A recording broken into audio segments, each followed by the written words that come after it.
বন্ধুরা কেমন আছো সবাই? আশা করি সবাই ভালো আছো। আমি খুব ভালো আছি। দেখো আজকে কি বানাবো? আজকে বানাবো এই দেখো ভালো আলু, এগুলো ছোটো করে কেটে নিলাম।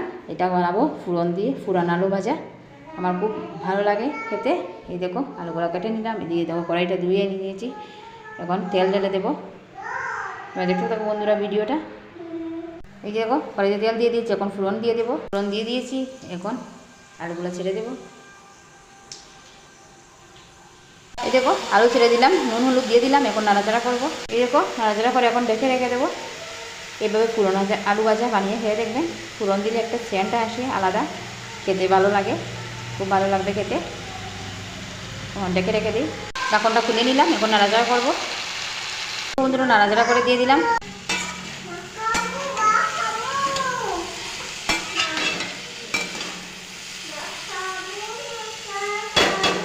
এখন আবার কিছুক্ষণ রেখে দেবো।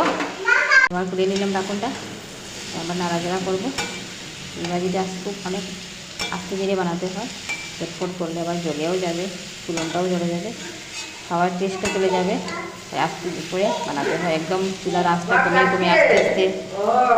এই যে দেখো আলুটা সেদ্ধ হয়ে গেছে, এখন একটু চুলার আঁচটা বাড়িয়ে দিয়ে টান হোক, লাল হয়ে যাও, এরপর নামাবো।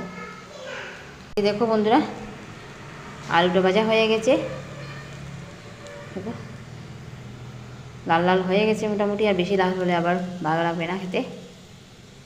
হ্যাঁ, এখন নামিয়ে নেব। দেখো বন্ধুরা হয়ে গেল। এইভাবে বানিয়ে খাবে, ফুরন দিয়ে, ভালো লাগবে খেতে। আর আমার ভিডিওটা যদি ভালো লাগে থাকে লাইক শেয়ার কমেন্ট করে দিও প্লিজ। Tata bye.